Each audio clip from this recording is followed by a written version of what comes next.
क्या आपको पता है कोवैक्सीन को यूएस एफडीए ने इमरजेंसी अप्रूवल के लिए क्यों मना कर दिया? या फिर कोविशील्ड की जो 2 डोज के बीच में जो ड्यूरेशन है ये क्यों बढ़ाया जा रहा है? तो ऐसे ही और भी बहुत सारे क्वेश्चंस जो लोगों के मन में हैं, इसकी आंसर आज इस वीडियो में आपको मिलने वाली है। तो वीडियो को लास्ट तक जरूर देखें।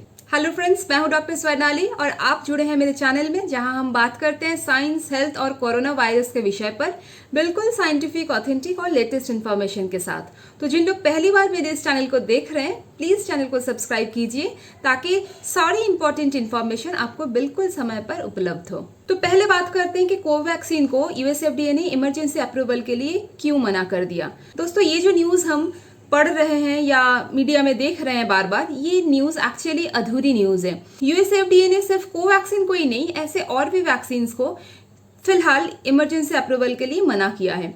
उसके पीछे जो कारण है ये बताने से पहले मैं आपको बताना चाहूंगी कि इमरजेंसी अप्रूवल क्या होता है। EUA या फिर इमरजेंसी यूज ऑथराइजेशन एक ऐसा अप्रूवल है जो किसी ड्रग या किसी बायोलॉजिकल प्रोडक्ट जैसे कि वैक्सीन, मेडिकल किट, इनको दिया जाता है किसी आपातकालीन या इमरजेंसी स्थिति में।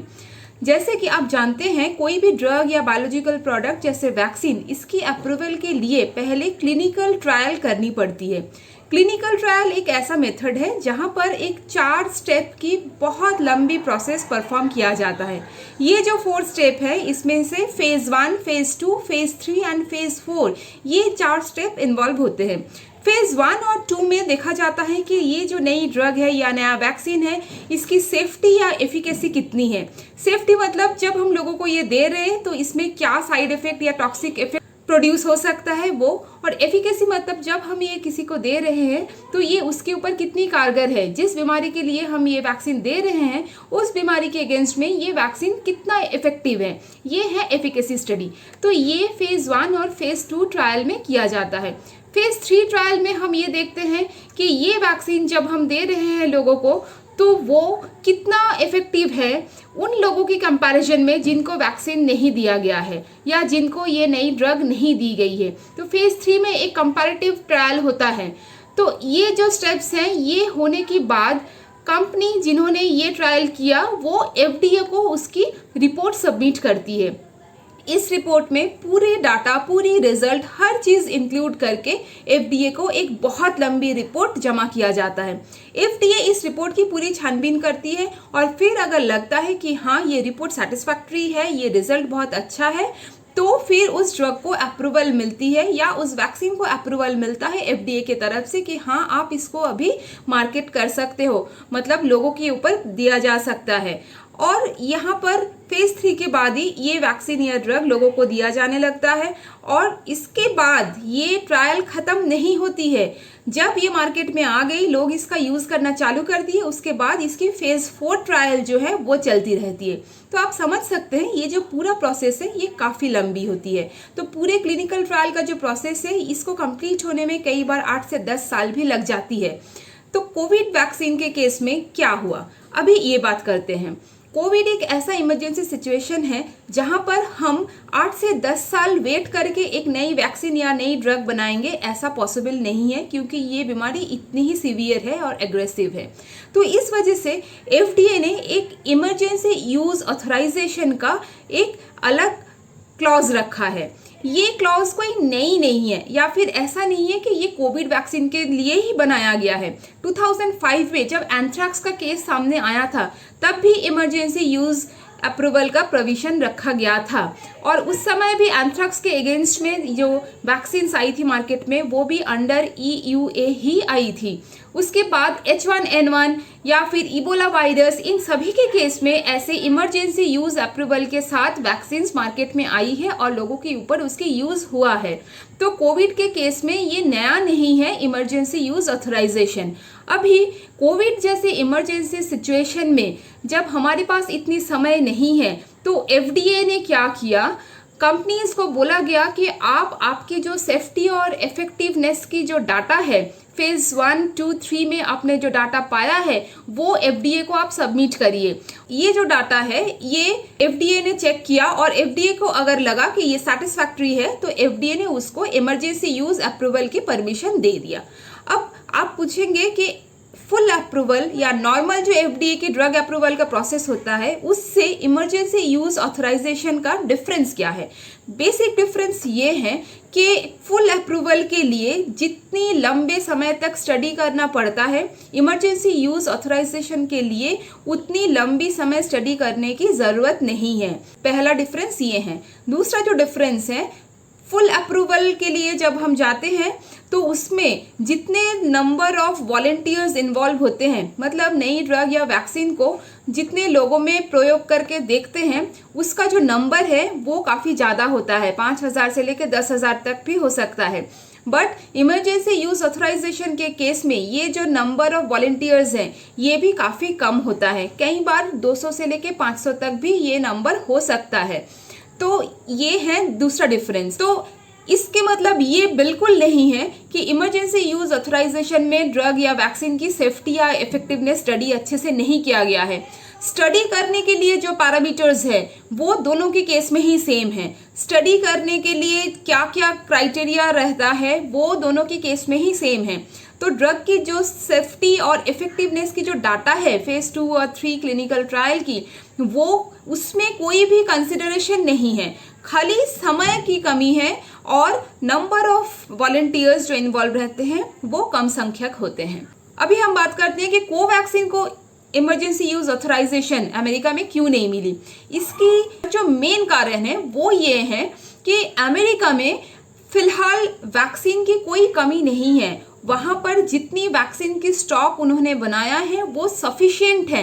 ऑलरेडी जो उनके पास वैक्सीन अवेलेबल है वो सफिशिएंट है, इसीलिए वो नया कोई भी वैक्सीन को इमरजेंसी यूज ऑथराइजेशन अभी परमिट नहीं कर रहे हैं। दूसरी ये बात, ये जो इमरजेंसी यूज अप्रूवल है, आप पूछ सकते हैं कि ये फुल अप्रूवल से फिर इसकी कुछ फायदा है या इसका कुछ लॉस है। देखिए, बात यह है कि ड्रग जो इमरजेंसी यूज अप्रूवल में जिसको अभी ऑथराइजेशन मिली है, किसी भी वैक्सीन को, किसी भी ड्रग को, उनको भी एफडीए से फुल अप्रूवल की परमिशन लेनी पड़ेगी अलग से। ऐसा नहीं कि उनको इमरजेंसी यूज ऑथराइजेशन मिला है मतलब उनको फुल परमिशन मिल गया है या फुल अप्रूवल मिल गया है एफडीए की तरफ से, ऐसा नहीं है। तो जैसे कि फाइजर या मॉडर्ना, जिनको इनका अभी इमरजेंसी यूज अप्रूवल के लिए वैक्सीन चल रहा है, हमारे देश में भी कोवैक्सीन, कोविशील्ड जो चल रहा है अंडर इमरजेंसी यूज ऑथराइजेशन, इनको भी फुल अप्रूवल लेने के लिए अलग से अप्लाई करना पड़ेगा। तो फिलहाल तो एफडीए के अंदर या डब्ल्यूएचओ के अंदर कोई भी ऐसा फुल अप्रूव्ड वैक्सीन या ड्रग कोविड के लिए नहीं है। अमेरिका ने फिलहाल ईयूए की परमिशन इसीलिए भी नहीं दी है क्योंकि पहली कारण तो ये मैंने बताया कि उनके पास सफिशिएंट नंबर ऑफ वैक्सीन है, उनको और नई वैक्सीन की ज़रूरत नहीं है। और दूसरा ये भी बताया जा रहा है कि कोवैक्सीन ने जितना डाटा सबमिट किया था ईयूए की एप्लीकेशन के साथ, उसमें कुछ और डाटा उनको चाहिए थी जो पहले ईयूए की एप्लीकेशन के साथ ज़रूरत नहीं थी, पर बाद में एफडीए ने वो डाटा भी मांगना चालू कर दिया। तो कोवैक्सीन ने जिस समय ये एप्लीकेशन किया था उस समय वो डाटा उसमें जुड़ा हुआ नहीं था, वो डाटा उन्होंने दिया नहीं था। ये भी एक कारण बताया जा रहा है। तो ये बिल्कुल आप मत सोचिए कि कोवैक्सीन में कुछ कमियां हैं या कोवैक्सीन की स्टडी में कुछ खामती है, कोवैक्सीन की एफिशिएंसी कुछ कम है, इसीलिए उसको अमेरिका में इमरजेंसी यूज़ की ऑथराइजेशन मिली नहीं है। ऐसा बिल्कुल नहीं है। आप अपने साइंटिस्ट के ऊपर भरोसा रखिए। अब मैं आपको बताना चाहूँगी कि कोविशील्ड की जो ये 2 डोज के बीच में जो गैप है, जो ड्यूरेशन है, इसको क्यों बार बार चेंज किया जा रहा है। दोस्तों, ये जो प्रोसेस होता है कि 2 डोज कितने ड्यूरेशन में लगने वाली है, ये पूरा जो प्रोसेस है, ये पूरा जो इन्फॉर्मेशन है, ये देश की सरकार डिसाइड नहीं करती है। ये डिसाइड करती है एक रिसर्च टीम, जो टीम इस वैक्सीन को मैन्युफैक्चर किया है या रिसर्च किया है या आविष्कार किया है। वैक्सीन जब फेज 1 और 2 ट्रायल के बाद मार्केट में आई है कोविशील्ड, उसके बाद भी इसका फेज 3 और फेज 4 ट्रायल चल रही है। फेज 4 ट्रायल में हम ये चेक करते हैं एडवर्स ड्रग रिएक्शंस, कि ये वैक्सीन देने के बाद लोगों के अंदर क्या क्या साइड इफेक्ट्स हो रहा है, क्या क्या अनवांटेड टॉक्सिक इफेक्ट्स हो रहा है। ये पूरा डाटा रिसर्च टीम के पास जाती है और वो एक एक चीज़ों को नोट करती है और एनालाइज करती है डाटा को, कि अगर लोगों के अंदर ये प्रॉब्लम हो रही है तो इस प्रॉब्लम को हम कैसे सॉल्व कर सकें, या फिर जैसे एडवर्स रिएक्शंस की डाटा जाती है, सेम एफिकेसी डाटा भी उन लोगों के पास रिपोर्ट होती है। एफिकेसी मतलब कि इतने लोगों को वैक्सीन दिया गया, इसमें से इतने लोग पॉजिटिव हुए, फिर से इसमें से इतने लोग नेगेटिव ही रहे। ये जो भी डाटा है, एडवर्स डाटा और एफिकेसी डाटा, पूरा नोट होता है, पूरा एनालाइज होता है, और ये करता है एक रिसर्च टीम जिसमें सारे साइंटिस्ट इन्वॉल्व होते हैं। और फिर वो ये डिसाइड करते हैं कि अगर ऐसी रिपोर्ट आ रही है तो अभी इसकी आगे क्या करना है। वैक्सीन की डोज चेंज करना है, डोज को कम करना है, ज़्यादा करना है, या वैक्सीन की ड्यूरेशन कम करना है, ज़्यादा करना है। तो यही चीज़ हुआ कोविशील्ड के साथ भी। कोविशील्ड के साथ जो रिपोर्ट मिलते गई, तो उसमें से फिर एनालाइज करके रिसर्चर ने, या जो भी साइंटिफिक टीम कोविशील्ड के पीछे वर्क कर रही है, उनको ये लग रहा है कि ड्यूरेशन अगर हम इन्हांस कर रहे हैं तो एंटीबॉडी की जो प्रोडक्शन है वो बेटर है। एस्ट्राजेनेका कंपनी ने यूके के अंदर एक बहुत बड़ी क्लिनिकल ट्रायल सर्वेलेंस किया था, और जिसके मुताबिक ये बताया जा रहा है जब कोविशील्ड की 2 डोज 12 वीक्स के गैप में लगाया जा रहा है तो इसकी एफिकेसी रेट 80% से ज्यादा मिल रहा है। और यही डोज जब कम समय के गैप में लगाया जा रहा था पहले, तो उसके एफिकेसी रेट था 55%। तो ये भी रिसर्चर का दावा है कि लार्जर गैप के अंदर में अगर दिया जाए वैक्सीन तो उसकी इफेक्टिवनेस और बढ़ जाती है। तो हमें अपने साइंटिस्ट के ऊपर भरोसा रखना चाहिए। ऐसा नहीं सोचना चाहिए कि सरकार के पास स्टॉक नहीं है इसलिए वो अपने हिसाब से ड्यूरेशन को मॉडिफाई कर रही है। ये डिसीजन सिर्फ गवर्नमेंट नहीं लेती है, ये डिसीजन होता है एक रिसर्च टीम की, जिसमें बहुत ही बड़े बड़े साइंटिस्ट, बहुत ही नॉलेजेबल लोग इन्वॉल्व्ड हैं। और उनका जो डिसीजन है वो भी वो अपने मन से नहीं लेते हैं। जो रिपोर्टेड डाटा उनके पास आती है, हमारे ऊपर जो वैक्सीन लग रही है, और उसके बाद जो डाटा उनको मिल रहा है, उस डाटा को एनालाइज करके ही वो डिसीजन लेते हैं कि फर्दर इसके साथ क्या करना चाहिए। बहुत सारे प्रोडक्ट ऐसे भी होते हैं जो फेज 4 तक पहुंच जाता है, लोगों में यूज होने लगती है, और फिर पता चलता है कि नहीं, इसमें सीवियर साइड इफेक्ट्स हैं। तो फेज 4 में जाने के बाद भी प्रोडक्ट को मार्केट से हटा लिया जाता है। ऐसे बहुत सारे एग्जाम्पल्स हैं। तो ये सब जो डिसीजन है ये खाली गवर्नमेंट का नहीं होता है। तो चीज़ों को आप पूरा समझिए, रिपोर्ट जो आती है उसको ऑथेंटिक सोर्स से ही आप सुनिए।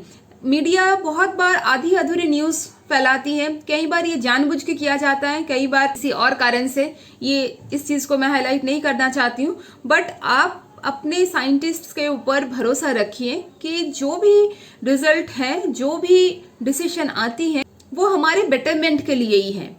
तो जुड़े रहिए, फिर मिलेंगे, तब तक के लिए स्वस्थ रहिए। Thank you.